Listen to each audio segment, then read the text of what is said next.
47, 19, 44. Hey, here we go. Watch the pass. Watch the pass. And now they'll take a knee here. And my partner now is speechless, and so am I.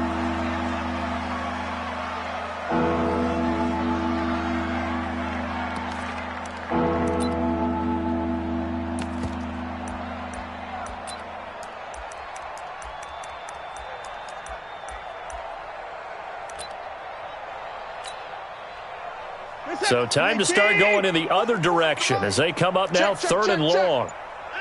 And down to a knee. Well, that's one option.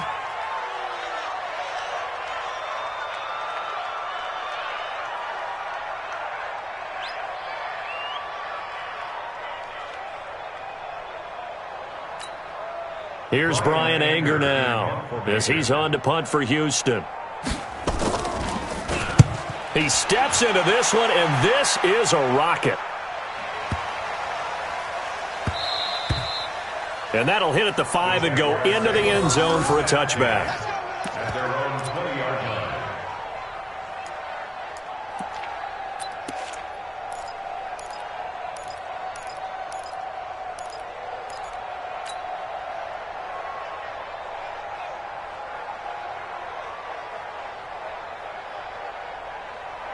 The Jacksonville offense set to begin their next drive. This is sort of what you would call a put-away drive, isn't it? I mean, they score here, especially a touchdown. It's almost out of reach. It certainly feels that way, and I think that they're going to call their plays accordingly because what you really want to do, even though you know the scoreboard is still up there and the game's going to go on, in fact, you can take the spirit away from another team, that their drive and will to come back and win can be taken with another score right here. Still third quarter, but you just get that feel. Yeah, they're teetering right there on the brink, aren't they? From the 26, they'll line up on 2nd and 4.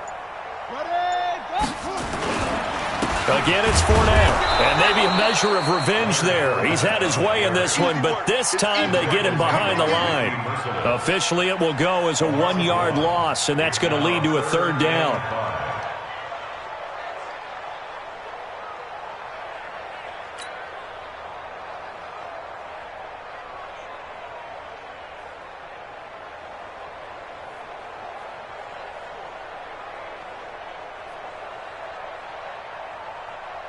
And the Texans have an extra defender in the secondary now on 3rd down.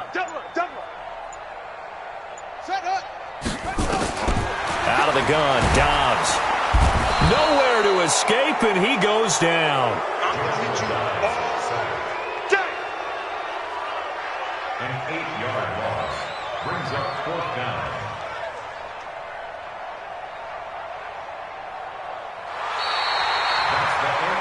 Back now in Jacksonville as we are set to bring you the home stretch here, the 4th quarter.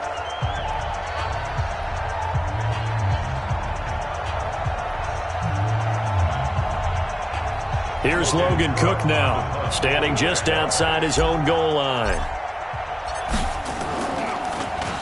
And he gets this away, and look at this. This is a good one. Now, this is going to work out well as it's out of bounds near the 13-yard line. At their own 13-yard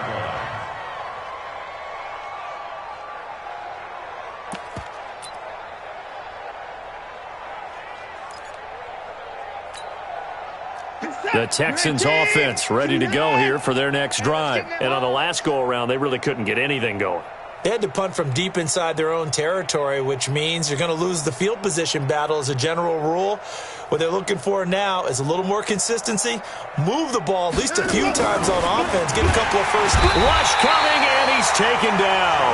Josh Allen in there to get him. Sack number 14 for him on the year. 2nd and 14 as they've got work to do here after the sack. Faking the give. Now Watson. Oh, he got position on him, and he pulls it in. 19 yards to pick up there. Move the chains. 19 yards. And the Texans first down. So signs of life in what's been a dormant offense in this second half. Here's 1st and 10. Now it's Watson. A bootleg. Nowhere to escape, and he goes down. We've been around this league for a while, and many coaches never pull their starting quarterback, almost no matter the situation. In this case, though, I think he's got to make a decision. He's taking a pretty good beating out there. Yeah, with the deficit, maybe not wanting to risk an injury.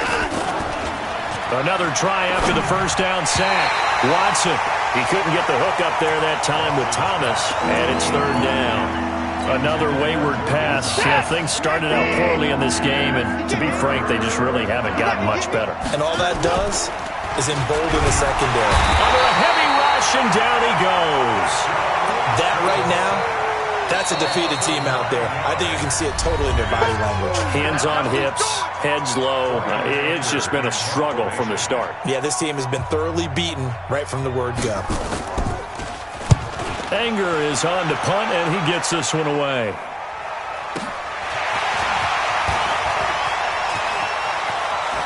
And he's able to get this one out closer to midfield across the 45. It'll be a 51-yard punt that time. And possession will switch hands, 1st and 10. Jaguars come to the line to start their next drive. We've got a lopsided game here. I don't know, Charles, what does the handbook say that we discuss when we've got a game like this in the fourth quarter? Hold on a second. Let me thumb to the proper page on that. Know what it says? What? Let's discuss how we got here. This is a dominant performance, where they took control of this game, how they've managed to keep control of this game, and then we go ahead and think about how we're going to leave here and get to the airport. In a lopsided blowout, the roads are usually open. They keep it with Fournette on first down. Not much there. Maybe a couple as he's taken down at the 40. Bottom line, they want to keep this clock rolling, so they'll take that one right there. They just want to keep falling forward, and they want to put the onus on the big fellas up front in order to bring this one home. I'm coming for you. You mine.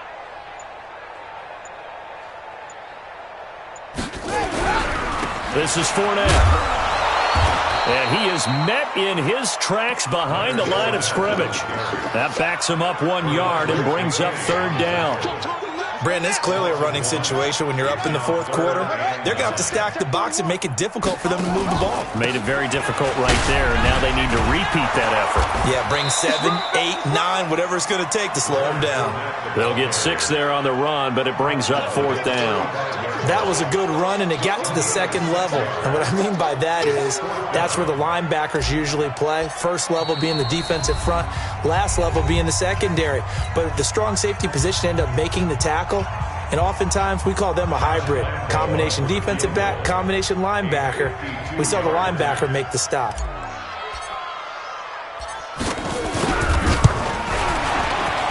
And this one looks good. It is good. Right down the pipe. And they're sitting pretty now as the lead grows even further. So it's 3 more points, and that widens this thing out even further here in the fourth. And you know in this league, you can never have enough points, but this widens it out, as you said, and now it's all about ball control, isn't it? At their own 25-yard line.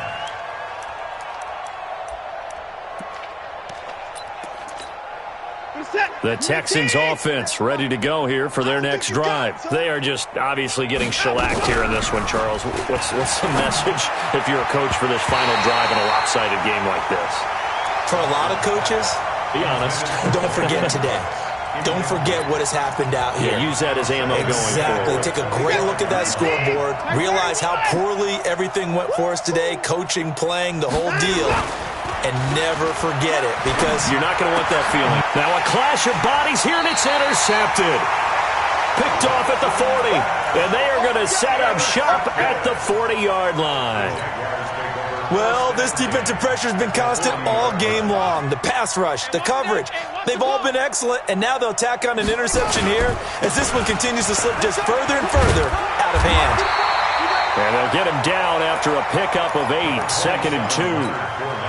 Well, partner, I know this type of running back. I mean, this size, this intensity usually gets better as the game goes on. I can just tell you from experience, the first few quarters, oh, you're eager. You come running up there, I'm going to tackle this guy. By the fourth quarter, you're coming up and thinking about it. And D-line wearing down fourth quarter.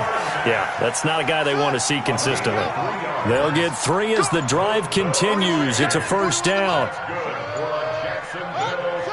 The D can only stop it one more time as they take the knee. A loss of a yard brings up 2nd and 11 at the Texans' 30-yard line.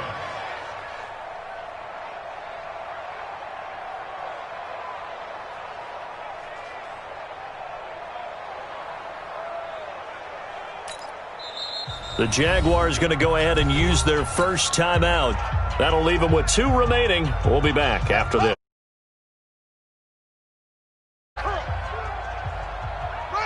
And they take a knee.